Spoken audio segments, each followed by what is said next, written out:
It's Henry, right? Yes, Mr. Morgan? So, you understand the situation. DA is trying to tie Sonny or his father to the body that they found in Charlie's foundation. I'm aware. Okay, and I'm not going to be saying anything. Diane said you wouldn't. We want this case shelved. So you do whatever it takes to shut the DA down.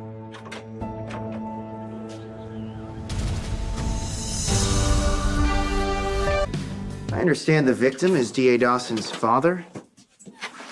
I'm sorry.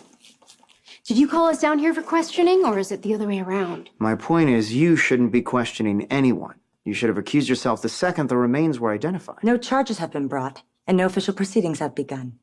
When we get there, and we will, the DA will step back. So, why are we here, exactly? Unless you've uncovered the murder weapon or stumbled upon some other piece of evidence, the case is non-existent, save for a bullet from a gun fired by anyone, in Scully's gang. And the list is long. With Mr. Corinthos' name at the top. Mr. Corinthos isn't here. But his business partner is.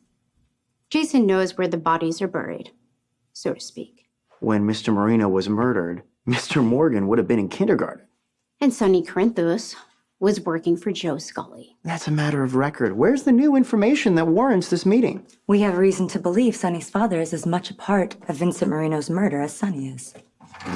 So, if you don't want Mike Corbin scrutinized, every gambling debt, every misdeed, every interaction he ever had with Joe Scully under the microscope, I suggest you start talking.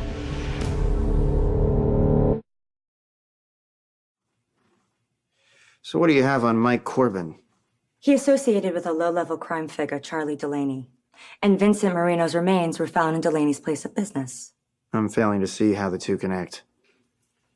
Well, Sonny Corinthos tried to buy Charlie's pub, and when that didn't work, he tried to thwart the owner's efforts to expand. According to whom? Julian Jerome. Who has a well-documented history of antipathy toward Mr. Corinthos. Mr. Corinthos was clearly trying to ensure the remains would never be found. Clearly is a bit of a stretch, don't you think? The only fact I'm hearing is that Mr. Corinthos wanted to purchase the pub. It's not unusual for a businessman to want to expand his holdings. Mr. Corinthos and his father have been protecting each other for weeks. They both knew Joe Scully. Sonny worked for him. And it's likely Mike did too. They very well could have acted in tandem to kill my father. Likely, could have. Did you actually finish law school? Conjecture is inadmissible. You know how my father died. Sonny pulled the trigger, and his father helped clean it up. What I'm hearing are theories based on nothing, to be honest. We disagree. Do you have any evidence? Murder weapon, a fingerprint, anything? We have motive. Vincent Marino was Scully's lawyer and defended him on multiple occasions. He decided he wanted out, but he knew too much. And Scully had Sonny kill him. And then Sonny turned to his father for help. Or his father stepped in to protect him. Well, my father went to work that day, and he never came home. With all due respect, Miss Dawson, you just showed why you need to recuse yourself. You have no objectivity, and by the way, no evidence. We're done here. You know what I did today? Today I planned my father's burial. Strange, putting someone to rest that you didn't even know. You were gone for 5 years. What about your kids? Jake and Danny. They couldn't remember you, but what about now? If you were to get gunned down, but there was no miracle.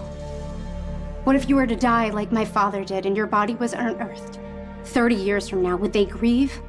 Would they remember you? Would they try to avenge your death? Commissioner Ashford, you need to rein in the DA before she opens your department to a harassment suit. I think we can wrap this up. Think about it, Mr. Morgan. What if someone did to Sam and your kids what Sonny Corinthos did to my mother and me? Would you let them get away with it?